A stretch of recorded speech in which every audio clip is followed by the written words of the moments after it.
పూర్తి వివరాలు చూసే ముందు మా ఛానల్ ని సబ్స్క్రైబ్ చేయడం మర్చిపోకండి. శ్రీ గురుభ్యో నమః. శ్రీ మహాసరస్వత్యై నమః. ఓం నమః శివాయ.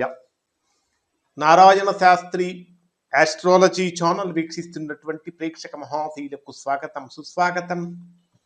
ఈరోజు మనము 2026వ సంవత్సరం ఆగస్టు నెల 11వ తేదీ నుండి 20వ తేదీ వరకు మేషరాశిలో జన్మించిన వారి యొక్క గ్రహస్థితులు మరియు రాశి ఫలితాలు ఏ విధంగా ఉన్నాయి, ఎటువంటి పరిహారాలు పాటించాలి, ఎటువంటి జాగ్రత్తలు తీసుకోవాలి మొదలైన అన్ని విషయాలు తెలుసుకుందాం. ప్రధానంగా మేషరాశి వారిని కనుక పరిశీలించినట్లయితే రాశ్యాధిపతి అయినటువంటి కుజుడు రాశికి తృతీయ స్థానంలో సంచరిస్తున్నటువంటి కారణం చేత, తృతీయ స్థానం అంటే పరాక్రమానికి సంబంధించినటువంటి విక్రమ స్థానం కాబట్టి చేసేటటువంటి ప్రతి పని కూడా చక్కగా ధైర్య సాహసాలతో చేయగలుగుతారు. కమ్యూనికేషన్ స్కిల్స్ కూడా చాలా గొప్పగా బ్రహ్మాండంగా డెవలప్ అవుతాయి. అయినప్పటికీ కూడా ఆవేశంతో తీసుకునేటటువంటి నిర్ణయాల వలన కొద్దిగా సమస్యలు పెరుగుతూ ఉంటాయి. ప్రధానంగా కుజుడు అంటేనే అగ్నితత్వ గ్రహం. అగ్నితత్వ గ్రహం అయినటువంటి కుజుడు తృతీయ స్థానంలో విక్రమ స్థానంలో సంచరించేటప్పుడు కొన్ని విషయాలలో మాట్లాడేటటువంటి మాటలలో కానీ జాగ్రత్తగా ఉండాలి. చిన్న చిన్న విషయాలని పెద్ద పెద్దవిగా మార్చుకోవటం కూడా మంచిది కాదు. ప్రతి నిర్ణయంలో సహనం పాటించాలి. మరి ఇక్కడ మీ రాశికి చతుర్థ స్థానంలో సంచరించేటటువంటి రవి, గురు, బుధ గ్రహాల యొక్క సంచారాన్ని కనుక పరిశీలిస్తే రవి 16వ తేదీ రాత్రి వరకు కూడా చతుర్థంలో ఉంటూ 17వ తేదీ ఉదయం నుంచి పంచమ స్థానమైన స్వక్షేత్రంలోకి వెళ్తాడు. సో అంటే సూర్య భగవానుడి యొక్క కారణం చేత చక్కగా ఈ మేషరాశిలో జన్మించినటువంటి వారికి అయితే అనుకూలంగా ఉంటుంది. చతుర్థంలో సంచరించేటటువంటి బుధ గురుగ్రహాల యొక్క ప్రభావం కారణం చేత కూడా బ్రహ్మాండంగా అనుకూలత అనేటటువంటిది కలుగుతుంది. అయితే సింహరాశిలోకి రవి ఎప్పుడైతే ప్రవేశిస్తాడో ఖచ్చితంగా మేషరాశిలో జన్మించినటువంటి వారికి నాయకత్వ లక్షణాలు పెరుగుతూ ఉంటాయి, గౌరవం పెరుగుతూ ఉంటుంది, పదవి ఉద్యోగ అవకాశాలు అనేవి చక్కగా వస్తూ ఉంటాయి. అయితే కేతువు కూడా మీ జన్మరాశికి పంచమ స్థానం అయినటువంటి ఈ సింహరాశిలోనే సంచరిస్తున్నటువంటి కారణం చేత కొద్దిగా చేసేటటువంటి ఉద్యోగంలో కానీ, చేసేటటువంటి వృత్తి వ్యాపారాల్లో కానీ అహంకారం అనేటటువంటి పెరగకుండా చూసుకోవాలి. అపార్థాలు పెరిగే అవకాశాలు ఉన్నాయి. కొంత వినయాన్ని కనుక ప్రదర్శించినట్లయితే గొప్ప విజయాన్ని కూడా మీరు పొందుతూ ఉంటారని చెప్పాలి. ప్రధానంగా మీ జన్మరాశికి ద్వితీయ స్థానాధిపతి, ధనాధిపతి అయినటువంటి శుక్రుడు 6వ స్థానంలో సంచరిస్తున్నటువంటి 6వ స్థానం అయినటువంటి కన్యారాశిలో నీచ స్థానంలో సంచరిస్తున్నటువంటి కారణం చేత ఆరోగ్యపరమైనటువంటి విషయాలలో కొద్దిగా జాగ్రత్తగా ఉండాలి. ప్రేమ, దాంపత్యం విషయంలో ఖచ్చితంగా సమతుల్యత అవసరం. క్రమశిక్షణతో వ్యవహరించినటువంటి వారు మంచి ఫలితాలు కనిపిస్తాయి. ప్రధానంగా చెప్పాలంటే మీ జన్మరాశికి లాభస్థానంలో సంచరించేటటువంటి రాహు యొక్క ప్రభావాన్ని కనుక మనం పరిశీలించినట్లయితే ఆధునిక ఆలోచనలు కానీ, సాంకేతిక రంగాలలో అవకాశాలు కానీ తీసుకొస్తాడు. ప్రతి అంశము కూడా ఆకర్షణీయమైన అవకాశమనే భావించకుండా దానికి తగినటువంటి విధంగా జాగ్రత్తలు తీసుకోవటం అనేది ప్రధానంగా చెప్పదగిన సూచన. ప్రధానంగా దశమ స్థానాధిపతి అయినటువంటి శని మీ జన్మరాశికి 12వ స్థానంలో వ్యయస్థానంలో సంచరిస్తున్నటువంటి కారణం చేత చేసేటటువంటి ఉద్యోగపరమైనటువంటి విషయాలలో కొద్దిగా ఒడిదుడుకుల యొక్క తీవ్రత పెరుగుతుంది. సమస్యలు రాకుండా కొద్దిగా జాగ్రత్త పడాలి.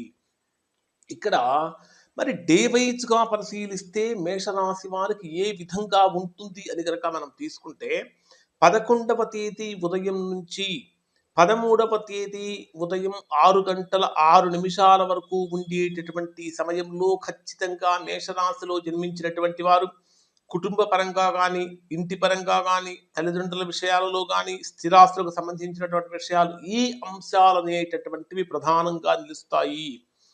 ఇంట్లో పెండింగ్లో ఉన్నటువంటి పనులు ఏవైతే ఉంటాయో అవి పూర్తి చేయాలనేటటువంటి ఆసక్తి బాగా పెరుగుతుంది. ఉద్యోగపరమైనటువంటి ఒత్తిడి ఉన్నప్పటికీ కుటుంబ సభ్యుల కోసం ఖచ్చితంగా సమయం కేటాయించాల్సినటువంటి పరిస్థితి కూడా కనిపిస్తున్నది. అలానే గృహోపకరణాలు కొనుగోలు, వాహనానికి సంబంధించినటువంటి ఖర్చులు ఉండవచ్చు. భావోద్వేగాలను కనుక అదుపులో ఉంచుకున్నట్లయితే ప్రశాంతతతో కూడినటువంటి శాంతి నెలకొంటుంది.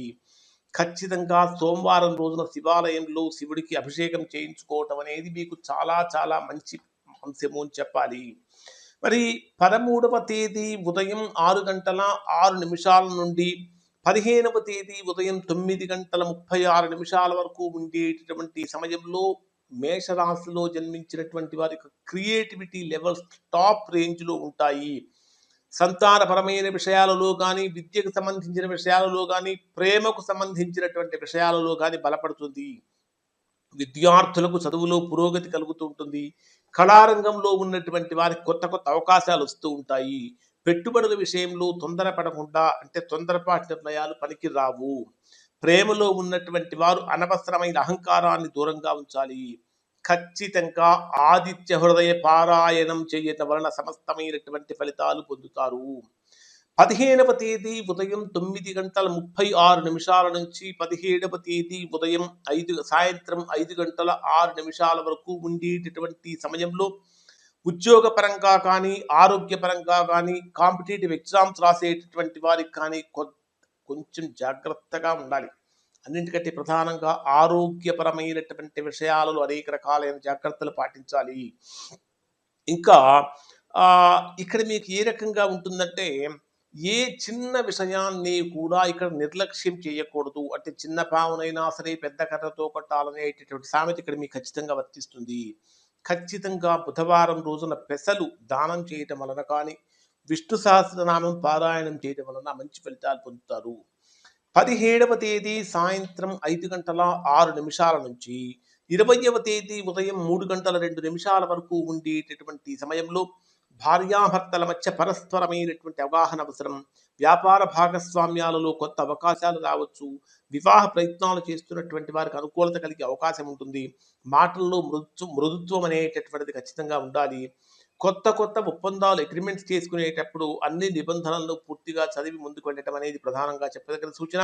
ఖచ్చితంగా లక్ష్మీదేవి యొక్క ఆరాధన, లక్ష్మీదేవిని తెలుపు రంగు పుష్పాలతో కనుక పూజించినట్లయితే మంచి ఫలితాలు పొందుతారు. 20వ తేదీ ఉదయం 3:02 నుంచి 20వ తేదీ రాత్రి వరకు ఉండేటటువంటి సమయంలో స్వల్పమైనటువంటి ఈ వ్యవధిలో ఆలోచనలు మారుతూ ఉంటాయి. అనవసరమైనటువంటి ఆందోళనలు పెరుగుతూ ఉంటాయి. ఆరోగ్యపరంగా జాగ్రత్తలు పాటించాలి. రహస్య విషయాలు, పాత సమస్యలు మళ్ళీ రావచ్చు. వాహన ప్రయాణాలు చేసేటప్పుడు చాలా జాగ్రత్తగా అప్రమత్తంగా ఉండాలి. తొందరపాటు నిర్ణయాలు ఏమైనా ఉంటే ఒకరోజు వాయిదా వేయటం చాలా మంచిది. మంగళవారం రోజున ఖచ్చితంగా సుబ్రహ్మణ్య స్వామిని లేదా హనుమంతుడిని దర్శించి ఎర్రకందులు దానం చేయటం వల్ల మంచి ఫలితాలు పొందుతారు. ఓవరాల్‌గా ఈ 10 రోజులు మేషరాశి వారిని కనుక పరిశీలిస్తే ఉద్యోగం నుండి ఉద్యోగపరంగా కానీ, ప్రేమపరంగా కానీ, ఆధ్యాత్మికంగా కానీ అన్ని రంగాలలో కూడా ఖచ్చితంగా మార్పులు సూచిస్తున్నాయి. కొద్దిగా సహనం అనేటటువంటిది అవసరం.